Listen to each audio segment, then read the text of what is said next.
大家好，我是小慧，欢迎您来到我的频道，也非常感谢您百忙之中收看我的视频。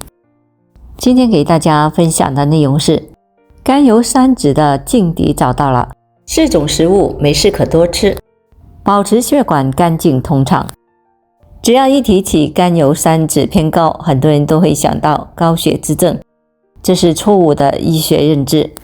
血脂包括多个部分，甘油三酯只是其中的一部分，还包括胆固醇，后者比前者更为重要，与动脉粥样硬化的形成密切相关。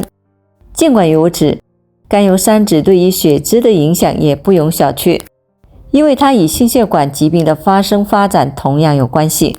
数据显示，我国1/3的成年人存在血脂异常，也就是说，我们周围每3个成年人中就有1个是中招。血脂其实就包括2种成分，甘油三酯和胆固醇。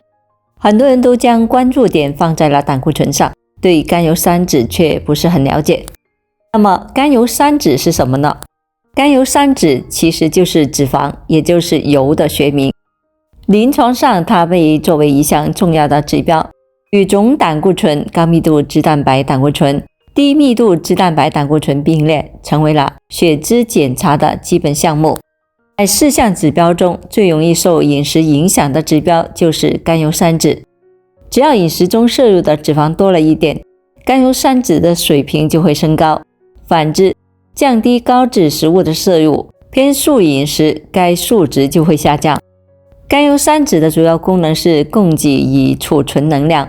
甘油三酯可以释放出脂肪酸，直接的提供能量，生成二氧化碳和水。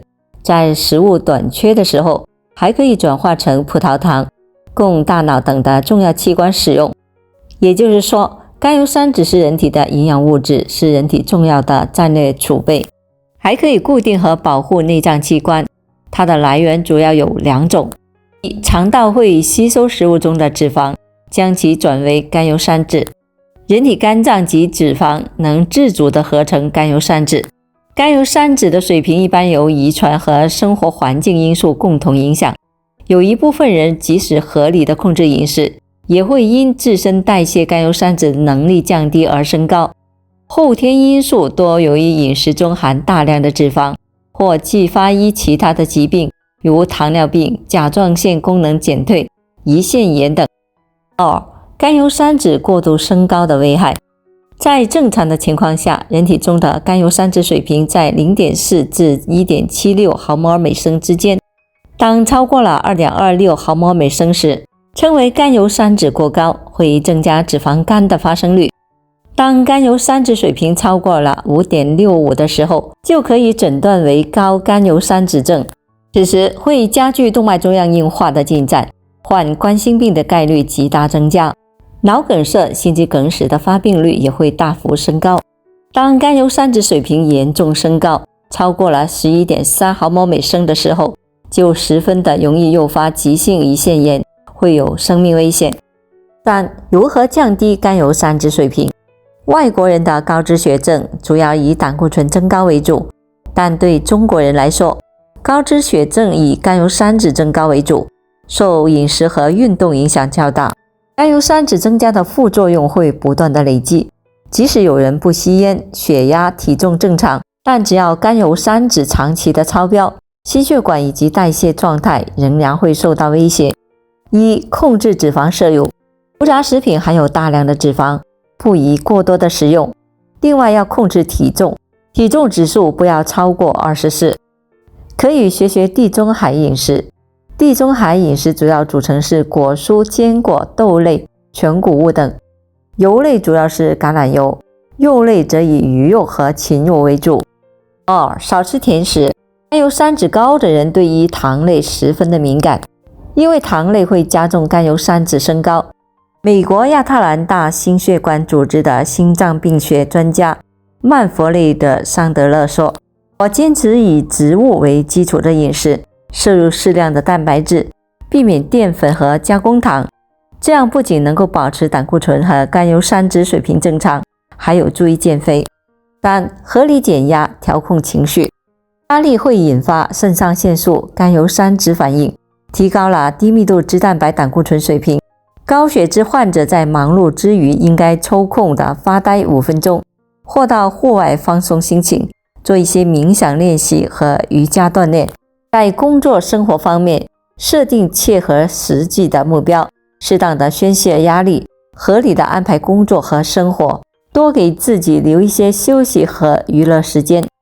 4. 避免久坐，养成规律运动的习惯，有助加速甘油三酯分解。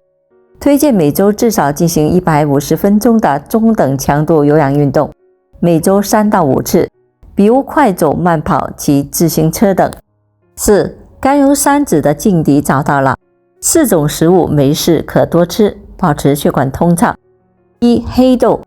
黑豆能够为人体提供需要的植物蛋白，其中还富含 B 族维生素、纤维素、多酚类物质、花青素等。经常的吃黑豆可以延缓身体的衰老，增加血管的弹性，让血管保持年轻，维持良好的血液循环。2. 沙棘。沙棘是一种天然的草本植物，有着非常好的养生和保健效果。若在日常的生活当中适当的吃一点沙棘，可以帮助大家来缓解身体当中的脂肪。沙棘也可以吸食血液当中的脂肪浓度，久而久之可以降低血液里面的甘油三酯浓度，从而可以帮助大家达到自己所向往的甘油三酯的指标。3. 纳豆。俗话说吃肉不如吃豆，由此可见吃豆的养生效果也是极佳的。纳豆被誉为是化血栓第一豆，纳豆中的营养非常丰富，经常的吃点纳豆可以帮助清理血液中的垃圾，疏通血管，避免血液粘稠，也能更好的控制甘油三酯，降低血脂，利于心血管的健康。4. 桑叶。当大家看到桑叶的时候，会想到是什么呢？相信大家第一时间想到的就是蚕宝宝吧。桑叶不仅仅是蚕宝宝的一种食物，更是一种非常好的药材。日常生活中多服用一些桑叶泡茶，可以帮助大家预防三高。因为桑叶中含有大量的多糖黄酮类化合物，它能够很好的预防体内脂质的形成和堆积，从而降低体内的体脂率，降低甘油三酯水平。5. 荞麦。荞麦是非常常见的一款粗粮，荞麦当中含有的芸香苷这种物质能够帮助清除血管当中的胆固醇，防止脂肪在血管壁沉积，让血管保持通透干净，也能够增加血管的柔韧性和弹性，避免出现血管堵塞。荞麦当中的镁元素能够促进人体纤维蛋白溶解，抑制凝血酶的生成，降低血清甘油三酯和胆固醇的浓度，达到调节血脂血糖的效果。好了，朋友们，今天所分享的视频内容就到这里了，欢迎大家在评论区分享您的生活经验，也非常感谢您的支持和鼓励，我们下期见。